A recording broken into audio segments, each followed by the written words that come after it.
How does psychological safety play a role in intelligent failing? Way that psychological safety helps is it just creates room for risk taking. That's where we could probably innovate a lot more. Are organizations good at this? No, and this is exactly why I wrote the book. How does fear play a role? I'm afraid of something going wrong. For good reason. It might be economic risk. It might be human safety risk. I need to talk about what I did. You need to talk about what you did.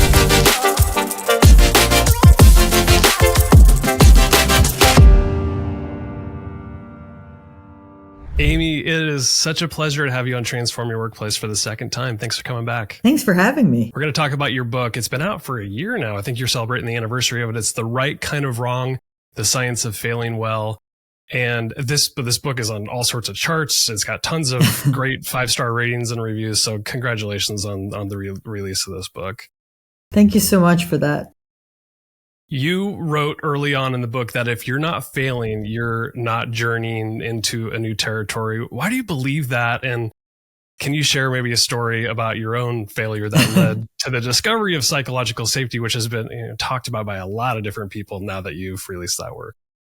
Well, sure. So the reason I say if you're not failing, you're not journeying into new territory is that new territory, by definition, is a place where you don't know enough yet. You haven't mastered it yet. So whether that's picking up a new instrument or, a pottery class or leading a project that you've never led before at work, it's new territory. And in new territory, there will be things you have to do that you've never done before.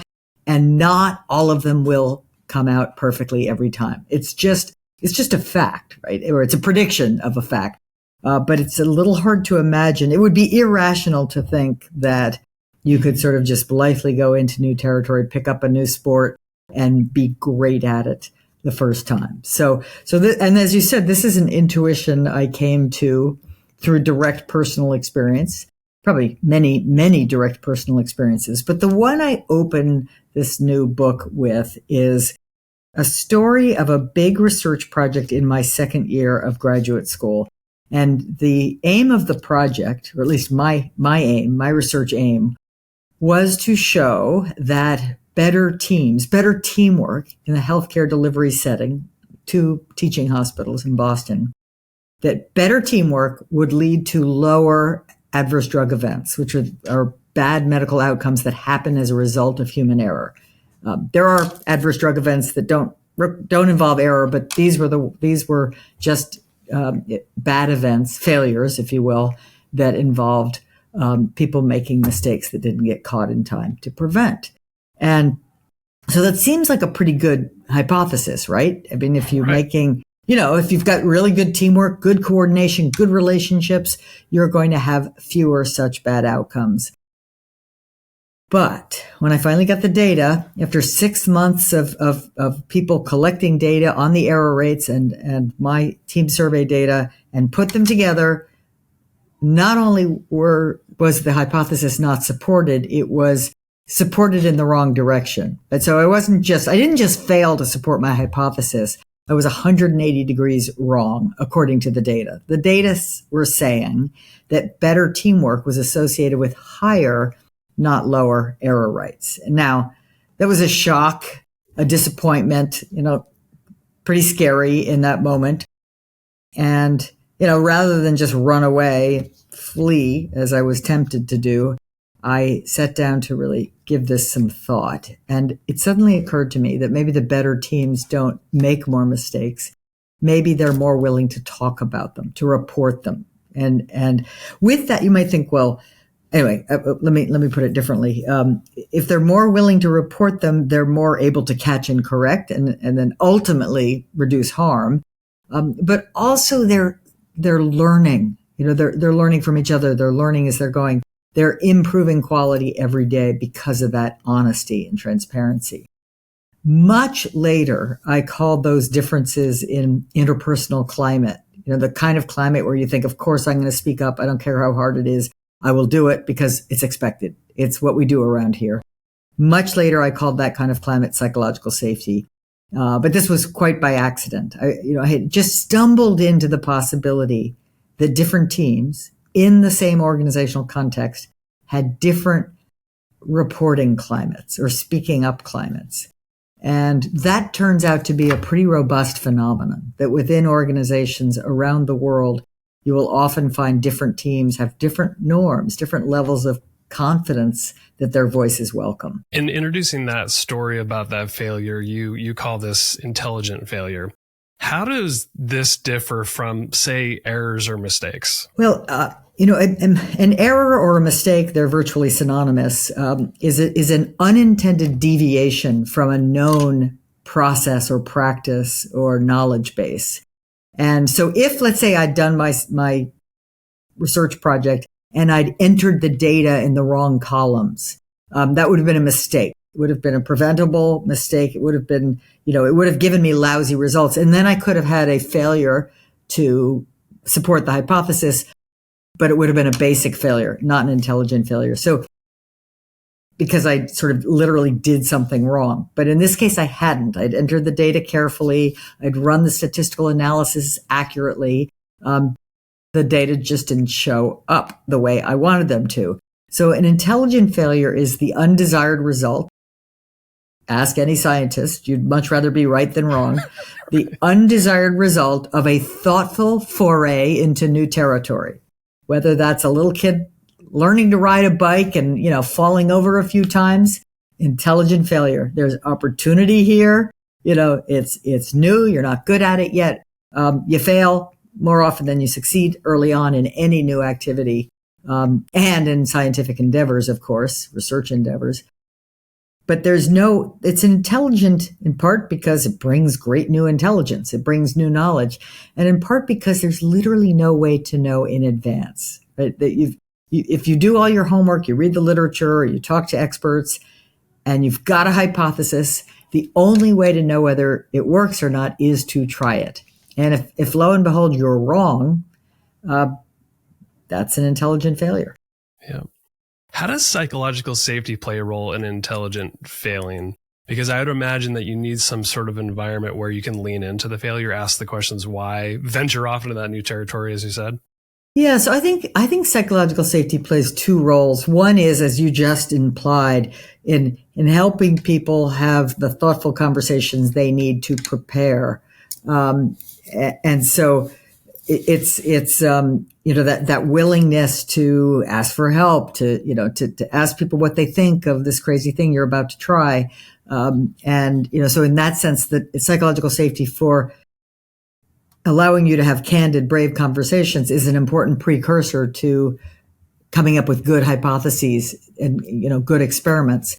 The other way that psychological safety helps is it just creates room for risk taking, right? And instead of feeling like you have to play it safe and you have to, everything better go well. So you better just, kind of play not to lose, as it were. It allows you to take smart risks. You, as you said before, you draw an important distinction between mistakes and failures. Do you think organizations are good about recognizing the difference and even leaning into the failures where you describe as intelligent failure? That's where the risk taking, that's where we could probably innovate a lot more. Are organizations good at this? No, and this is exactly why I wrote the book, right? Because everything I write, I believe, is fairly logical, but it turns out to not be intuitive, and especially not in the workplace. When you go into organizations, I think by and large people have a hard time having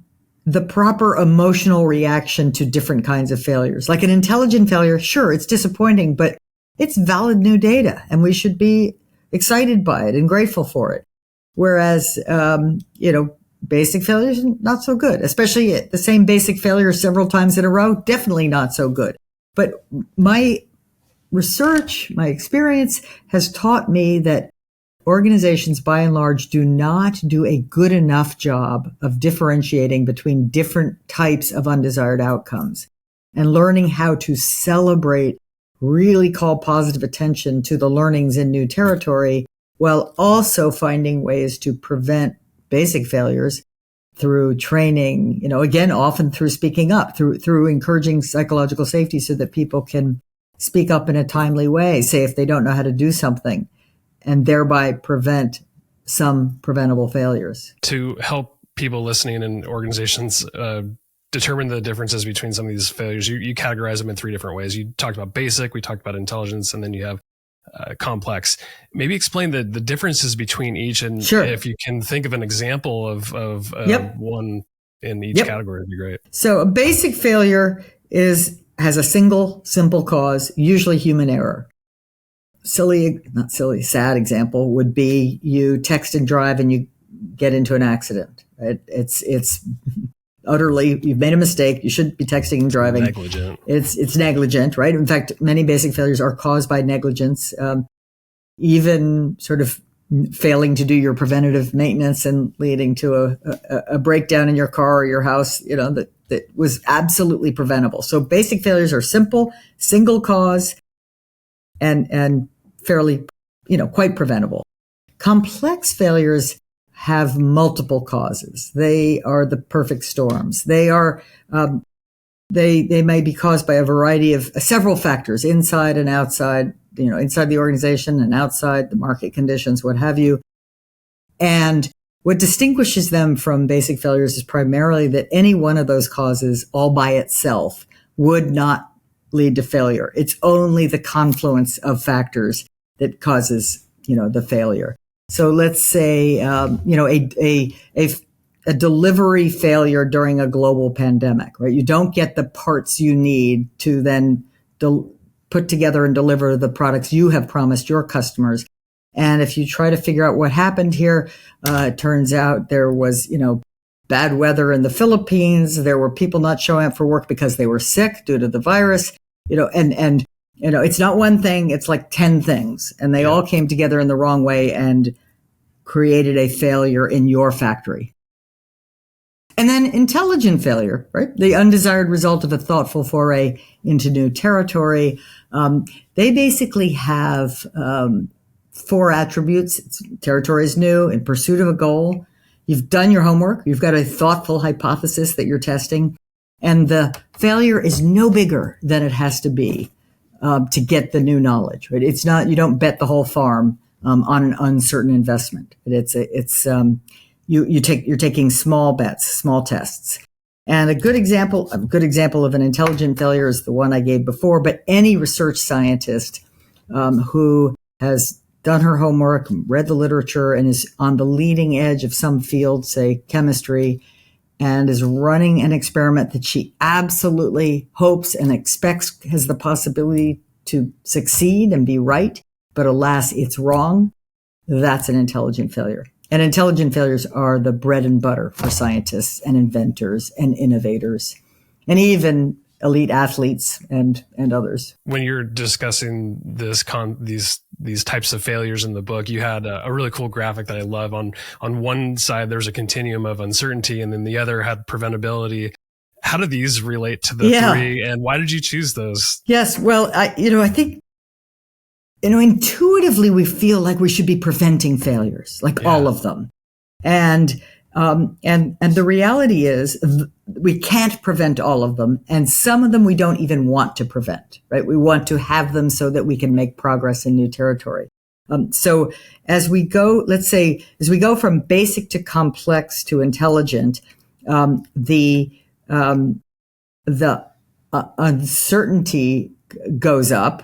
Right. I mean, you're more and more in new territory. Basic, it's very, very familiar, very well understood domain.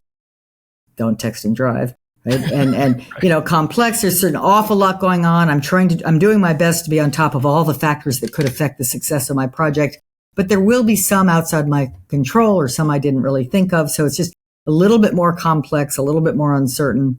And then intelligent, I am deliberately standing, on the front lines of experience where we don't yet know what happens next.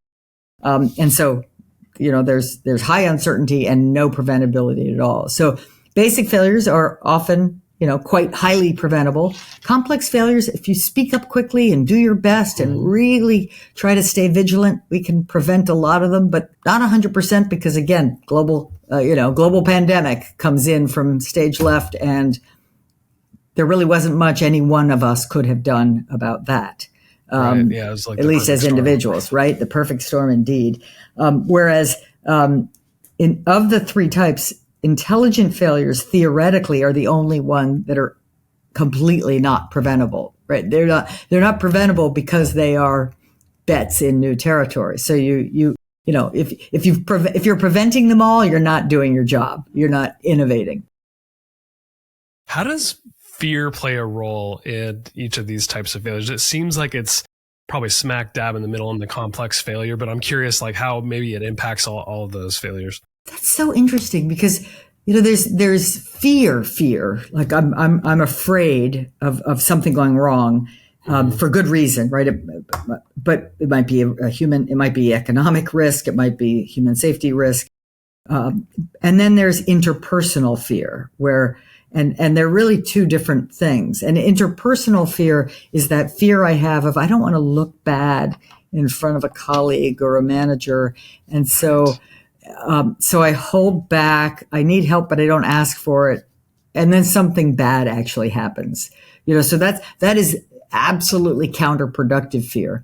But there is some fear that's productive. Like you should be afraid of that damn virus and because it could make you sick. And so, doing what you can to protect yourself against the virus or against your child running out into the street after a lost ball, those are healthy fears. Those are fears that we want to use to stay safe in truly dangerous situations.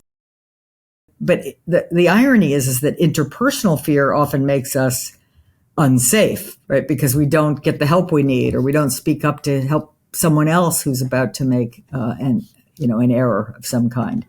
So, fear plays an absolutely vital role in keeping us safe and keeping us, healthy and alive. But it is interpersonal fear that we have to try to drive out of the organization. Learning from failure seems really straightforward. And I think you even alluded to that in the book, but it's often hindered by psychological and cultural barriers inside of our workplace and society.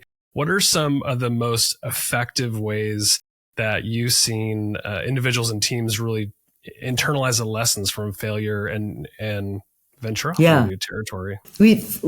Great question. And, first of all, it is easy to shortchange the reflection on failure because, confronting failures is not fun. It's aversive.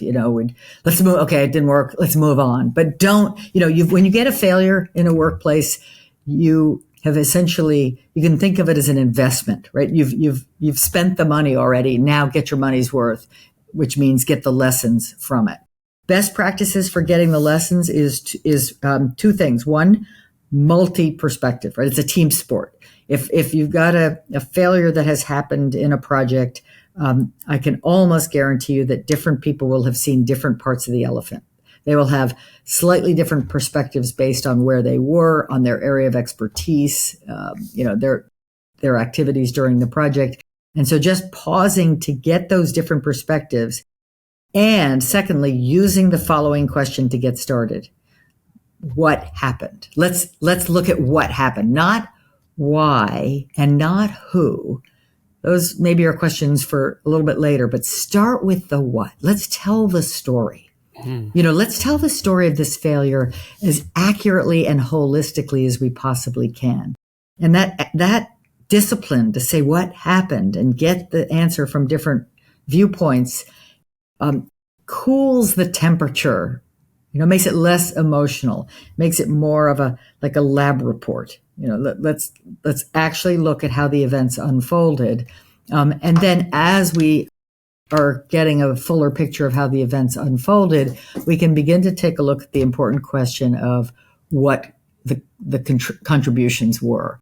And we should each be willing to say things that we may have done that it contributed in part, not through bad intentions, but just things we missed or things we didn't fully understand, or maybe we were distracted or busy, whatever. Talk about what I need to talk about what I did. You need to talk about what you did. And those are both, omission and commission, things I did, but also things that, I could have done. I could have done that second check on the, shipment before it went out. And I thought about it, but then I was in a hurry and I didn't do it. And I'm sorry. And it does seem like that type of debrief on the situation is part of like that systems thinking. Like a lot of our organizations, like things happen upstream that affect downstream. And so debriefing like that probably gets us to understand like this impacted that and how it's all connected. Is there an approach outside of what you just described that would help us understand like the differences between like quick fixes in the moment? Oh, yes. And it's probably easier said than done. Like when you look back, it's hindsight's 2020, right? Yeah. But when you're in the here and the now, it's tough. It's true. Well, I mean, basic failures are conducive to quick fixes. I mean, it's sort of like, well, let's not do that again. And here's how. But certainly complex failures and intelligent failures preclude quick fixes. And yet quick fixes are always a temptation. We want to just fix and move on. Like, I don't want to dwell on this. And I'm not saying dwell on it. I'm saying get your money's worth, right? Learn from it. And depending on how complex it was, the remedies may be either complex or uncertain. Like there may be some things we have to try. Like, what about if, we agreed to start meetings, 7 minutes after the hour or whatever? I mean, we could brainstorm some practices that we might try next to increase the chances that we avoid that kind of failure. Team sport. Yeah. In your book, you had a great section on social media and how, I think, especially with Instagram, it encourages individuals to share only the good, only the perfect. And I think it creates this culture of perfection and comparison, which is super dangerous. How do you see this dynamic playing out in the workplace? Well, I guess we'd have to say it's a parallel. There's a parallel. Yeah. First of all, I think social media is inadvertently training us in some bad habits, right? And not just the habits of scrolling and all that stuff that has been widely discussed. But kind of the habits of putting forward an overly sanitized view of ourselves, because that's, of course, what people post, and, putting forward just the good news, not the bad. So, I like to say to people managers in any industry, I'll say, like, let's stop and think for a minute. Like last week, how much of what you heard was red versus green, dissent or problems, or I need help, or I've got a failure over here, versus agreement and progress and all's well and success. And I said, if you're hearing only green or largely green, first of all, I know you had a better week. But second of all, it's probably not reality. Just because, we're operating in a volatile, uncertain, complex world, right? It cannot be that everything's green. So if you're only hearing green, A, you probably have a psychological safety problem, and B, you better go on a treasure hunt to find more red. And so that's kind of the equivalent of social media. But maybe it's training us to do even more of this. And in friendship, I mean friendship, friendship at work, colleagueship, sort of relationship and relating to other people.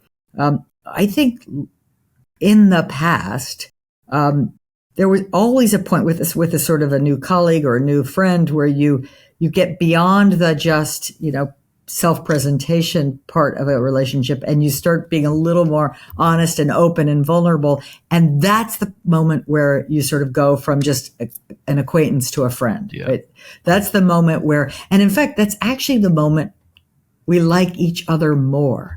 Because suddenly you have revealed yourself to me as a real person, a fallible human being who has some of the same worries, or maybe different ones, but you have worries, you have anxieties, you have, insecurities. And we're now relating to each other, and this makes life more joyful, not less, right? Yeah. Whereas if I'm just getting your happy face and your, perfect photos version of yourself, and I'm just giving you that of me, we're distant, we're cold, we're not really connecting, and boy, it makes for a longer day. It's interesting because I still think Instagram is like this perfectionist type of environment. LinkedIn used to be like that, and it was almost cringeworthy because it would just be people just sharing their successes, and I'm so proud and blah blah blah.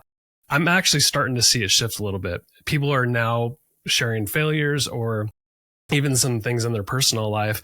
And It's true. I see It's it true. connecting people better. It's like in Absolutely. the workplace where we might open up to a colleague or an employee and help strengthen that relationship. I'm starting to see that on LinkedIn as well. And I think people are I consuming that agree. type of content. I agree, and I think it's very healthy, right? I mean, it does. LinkedIn feels more like it's a professional space to Yeah. be sure, but it feels like more like a real community, or at least some real connections are being forged. You talked earlier about how fields like sciences and athletics tend to have a healthier relationship with failure. What distinguishes those two groups from the rest of us? And how do we maybe adopt some of those practices? I mean, I think the most obvious distinguishing factor is that they have to experience failure more Yeah. often, right? If you really want to be excellent in some sports area, if you want to be an elite athlete, you are going to have lots of failures. Roger Federer famously at a Dartmouth graduation gave a talk where he said that he won 54% of his matches, right? I mean, he's a tennis god, right? He's a one in a generation kind of talent.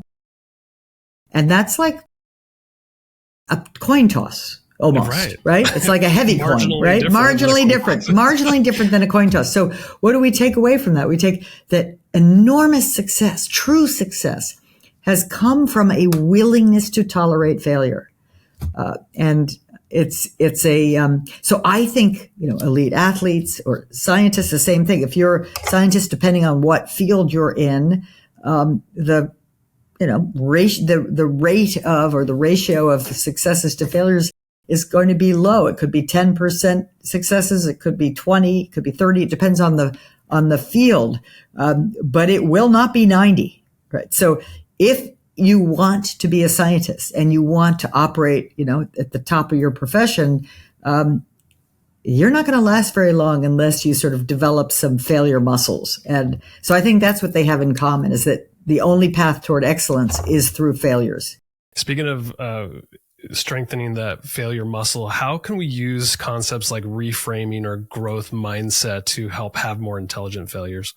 Growth mindset, growth mindset is, in a way, it's a reframing. And, framing, the idea of framing refers to the cognitive structures inside our heads that we're unaware of, but they're there, right? So when, we are looking at the reality of our own experiences through cognitive structures, through beliefs and biases that you can think of as a frame. And then reframing is to sort of deliberately say, maybe the frame I'm spontaneously using isn't the most productive. So you say, let me switch that around. I mean, let's say I'm a scientist who can't bear failure, and every time my hypothesis is wrong and the data don't cooperate, I'm thinking, I'm a loser, I'm a failure, I'm never getting anywhere. That's not going to, A, it's possibly not true, probably not true, and B, it's not going to help you. It's not going to help you achieve your goals and achieve some success. So unless that scientist figures out how to reframe these frustrating, disappointing events as stepping stones on the way to potentially a really great discovery. So, for example, a reframe might be stepping stone. Another reframe might be, wow, that's valuable new information that I did not have yesterday. Right? I now know something more about how these cells behave. And so that's like money in the bank. And now with that knowledge, I'm going to come up with a new and better hypothesis, and then another one, and then another one. And so the reframe is kind of, thank you, nature, thank you, universe, for giving me new information that helps me get a tiny step closer to where I'm trying to go. And it's not only, a healthy, psychologically healthy reframe, it's also objectively, intellectually accurate. For leaders who are more risk averse, maybe in the financial industry, or maybe they have reputational stakes, what advice would you offer on how to approach failure in a way that balances like caution, but with the potential of innovation? Be smart, right? I mean, they know that already. But here investments actually have very interesting context, because they have long known, they recognize the trade between risk and reward, right? They recognize that you can deliberately keep risks low, like invest in commodities and kind of things that have very little upside, but are not likely to just, absolutely crash either. And then you'll make a sort of predictable but tiny return.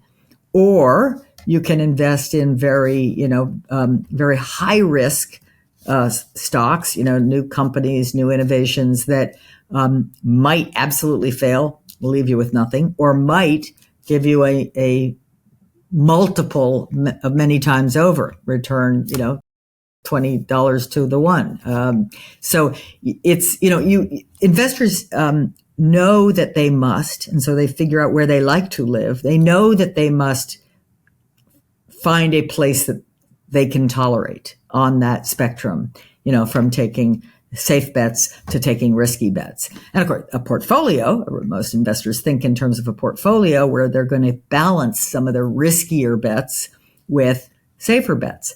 Now, most of us, lay people in our lives or, managers in other industries don't intuitively take that same approach, but it's a good approach, right? In your life, you don't want everything in your life to, go south at once. That's just not going to be tolerable, really. So, you think carefully about where are the risks that I want to take, and where are the places I'm okay, playing it safe for a little while. Amy, we covered a lot of ground. We covered areas of your book. There's so much more we didn't cover, but if there's any last word or anything that we didn't cover that you want to make sure the listeners hear, I'd love to hear it. Well, I think that people can have more fun and more success when they're equipped with the framework for failing well, right? And when they're thoughtful about context. And so I think, I think the book brings lots of sort of life and work lessons for a successful path forward. And I also think it's the kind of knowledge and conversation that's really fun to share with other people. My guest today has been Amy Edmondson, the author of the new book, Right Kind of Wrong, The Science of Failing Well. Amy, thank you so much for being on the podcast. Appreciate you. Thank you. Thanks for having me.